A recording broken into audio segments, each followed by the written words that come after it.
I get a lot of comments on her saying that I be rage baiting, bro, and the craziest thing is, I really don't be trying to. I really just speak my mind. Everything I say, I really believe. And there seems to be this problem where people are so used to conforming or so used to just bandwagoning or dick riding. When you critique the bad part of something you like, people think you hate that thing. Like for my take on Elden Ring. Elden Ring is a great game to me. I love the combat. I love all the different options and variety of builds you can make. But the story sucks, specifically because it's an open world. Now, the other Dark Souls games, you basically can ignore the story because the world is the same. Everything attacks you, everything is crazy and volatile, and you got to get to the end to fix the world. Once you do that in Elden Ring, bro, where there's an open world and I can go almost anywhere, so much stuff suffers, especially like side quests. You might talk to an NPC and you might not see that NPC again unless you're Googling how to follow his exact quest line throughout the game, because by the time you see him again, you might have forgot what he was even talking about or what his deal even was, because it's an open world. You can go anywhere and you might not find him again in between that, in between that. I just feel like its open world is a waste of an open world, and that's fine. I love the game. I think it's a great game. People seem to think when you critique something that you like, that you're shitting on it or like you don't like it. And then people's rebuttal is always, well, one game of the year, so what do you know? And it's like, okay, Dennis Rodman is a 6-time champion, right? Would you say he was the greatest shooter of all time? No, that wasn't his thing. He was great in other aspects, and that's okay, bro. I don't hate Dennis Rodman. I don't think that he's a bad player. If I say he wasn't a great shooter, then that's just what it is. And this is why I spoke on the Souls-like community, because it's mainly y'all who can't take any criticism on these games. Like, they are not the greatest games ever made, bro. They have flaws, and that's okay. And people can talk about those flaws. The guy who follows me, bro, his name is Brandon something. I hope I'm not butchering it. But he's an adamant Souls fan, bro.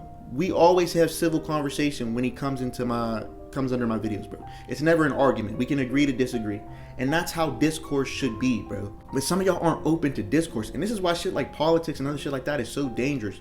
Because people are so afraid to talk about the negatives of their favorite thing, bro. You know what I like to do, bro?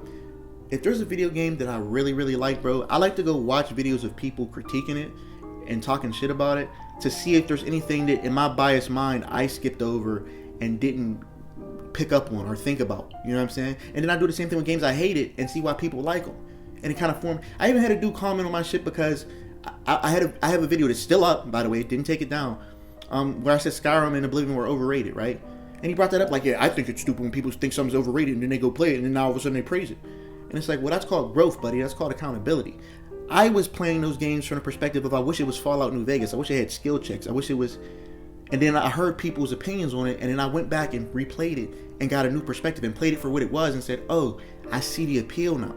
That's growth. That's called being an adult. That's how discourse should be. That's how people grow. That's how we stop people from being so volatile towards each other. We need to be able to have discourse. We need to be able to say what we like and don't like. We need to be able to have differing opinions on things.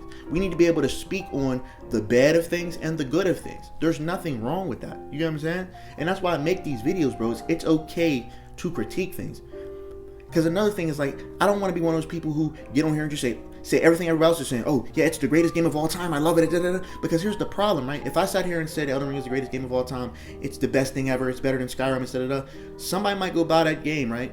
And then see the flaws of the story and be like, damn, bro, you told me this was a great game. Story is really important to me. There's damn near the story is doesn't really matter too much. And then now you get what I'm saying? Like, you have to be able to critique things, because if you go around just praising everything, it almost diminishes the value of things when we're always calling everything a masterpiece. Everything is perfect. Nothing is perfect, bro. And there's nothing wrong with pointing that out, bro. You get what I'm saying? What do you think? You know what I mean? Let me know in the comments below. Thank you for coming to my TED Talk. It's your boy Hard Diggity Doggo, and I'm out.